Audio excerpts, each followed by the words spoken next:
Hello everyone, welcome back to your own channel Wealth Saga WSG trading channel पे मैं ये video एक महीने बाद पोस्ट कर रहा हूँ। दोस्तों ये चैनल मैंने लाइक, सब्सक्राइब, व्यूज़ इन सब के लिए नहीं बनाया।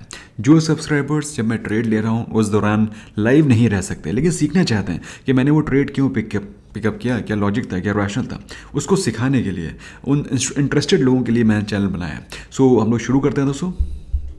एज अ डिस्क्लेमर मैं फिर से बोल देना चाहता हूँ दोस्तों, आपको मेरे ट्रेड्स को ब्लाइंडली कॉपी नहीं करना है। क्या रीज़न है, क्या लॉजिक है, उसको समझना है और उसके बाद ट्रेड और इन्वेस्ट करना है।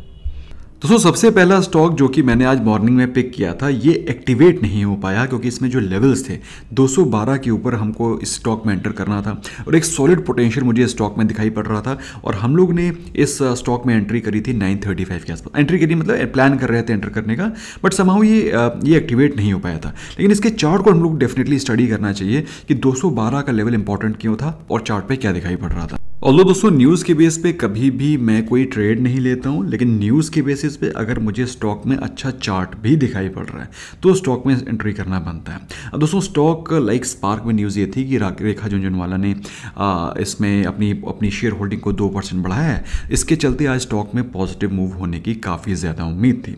स्टॉक को देखें दोस्तों तो ऑलमोस्ट 350 के प्राइस के आसपास से स्टॉक गिर के पहुँच गया है 200 के आसपास।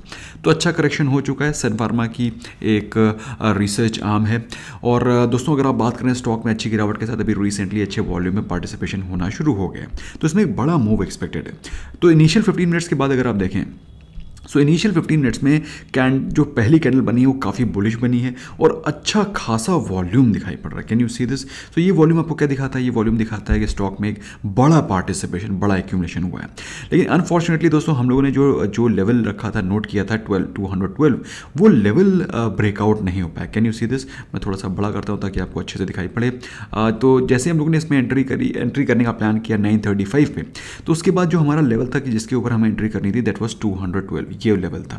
बट अनफॉर्चुनेटली इस लेवल के ऊपर कोई भी कैंडल क्लोज नहीं हुई, तो अल्टीमेटली क्या हुआ कि 212 के नीचे ही ये स्टॉक रहा, तो हमने इसमें एंट्री नहीं करी। But at the same time मैं फिर से बोल रहा हूँ दोस्तों, स्टॉक में सॉलिड पोटेंशियल और 212 के लेवल ब्रेकआउट करने के बाद स्टॉक में एक सॉलिड अपसाइड अभी भी दिखाई पड़ सकती है। सेकेंड ट्रेड दोस्तों जो कि मैंने एंटर किया है वो किया है 956 के आसपास और स्टॉक का नाम है दीप इंडस्ट्री। और जहां तक मुझे लगता है दोस्तों स्टॉक में सॉलिड पोटेंशियल है और फ्यूचर में भी तेज़ी रहने की उम्मीद है। अब दोस्तों सबसे पहले ये समझना जरूरी है कि स्टॉक को मैंने पिकअप क्यों किया है। दोस्तों अगर आप इसके रीसेंट प्राइस एक्शन को देखेंगे तो आपको इस स्टॉक में एक फ्लैग पैटर्न बनता हुआ दिखाई पड़ेगा। Can you see this? This is kind of a flag pattern जो कि स्टॉक में बनता हुआ दिखाई पड़ रहा है विद अ पोल। तो मेरे हिसाब से दोस्तों स्टॉक का जो फ्लैग है वो 305 306 के आसपास बनता हुआ दिखाई पड़ रहा है। Can you see this level? और यहाँ से स्टॉक में ब्रेकआउट होते ही एक सॉलिड अपसाइड दिखाई पड़ेगा। जो पहला रेजिस्टेंस है वो है स्टॉक का 320। तो यहाँ तक का तो जो पहला लेवल है स्टॉक में दिखाई पड़ना लाजमी है। और उसके बाद अगर आप देखें स्टॉक का जो ये राउंडिंग बॉटम खत्म होने के बाद जो कि 320 पे जाकर के खत्म हो रहा है, तो पहली चीज़ तो है ये 320 के लेवल्स तक तो अपना राउंडिंग बॉटम कंप्लीट करेगा।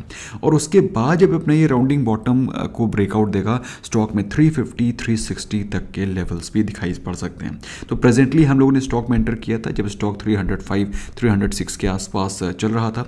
अभी स्टॉक में थोड़ा सा प्रॉफिट बुकिंग दिखाई पड़ी है। स्टॉक क्लोज हुआ है ऑलमोस्ट 300 के आसपास। हम लोगों ने इसका स्टॉप लॉस बहुत ही छोटा 290 रखा हुआ है, लेकिन इसके पोटेंशियल स्टॉक में बहुत सॉलिड है। तो जो पहला लेवल है वो है 320 और उसके बाद जो 350 360 तक के लेवल्स में स्टॉक में एक्सपेक्ट कर रहा हूं।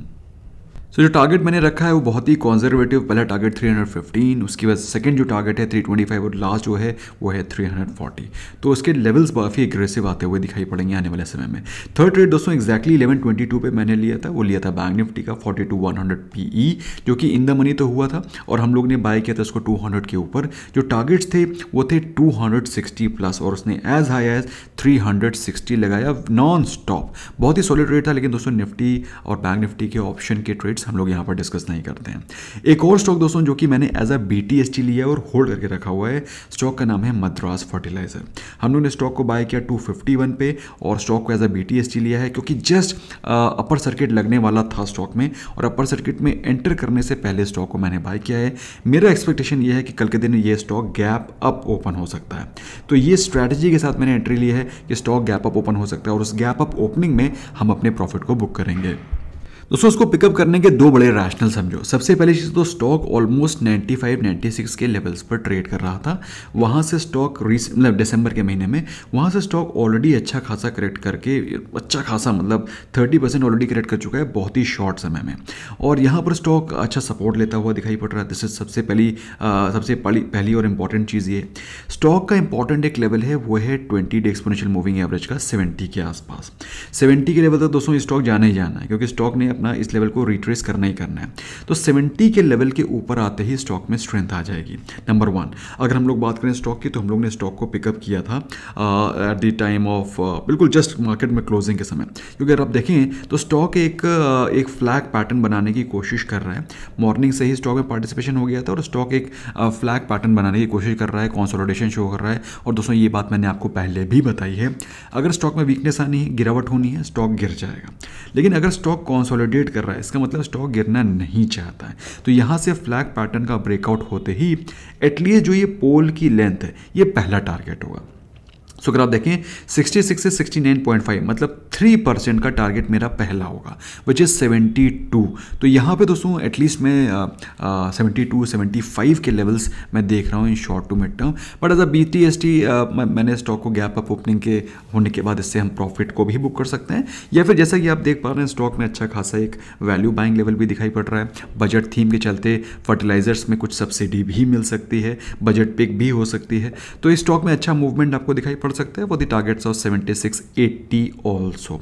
तो मेरे कहने पर आपको इन्वेस्टमेंट नहीं करना है, पहले कन्विंस होना है, या फिर आप इसको वॉच लिस्ट पे रखें, स्टडी करें। अगर आपको लग रहा है स्टॉक में पोटेंशियल है, इन फ्यूचर इस तरह का चार्ट स्ट्रक्चर दिखाई पड़ता है, तो आप कॉन्फिडेंटली एंटर कर सकते हैं। वीडियो पसंद आया है तो अगर आपको लगता है इसमें वैल्यू है, स्मैश करें लाइक बटन। अदरवाइज ये चैनल आपके सिर्फ लर्निंग के लिए है, not for subscription, views, like, share. आपको लगता है ठीक है, otherwise you can just leave it at that. Thank you so much, bye bye for now.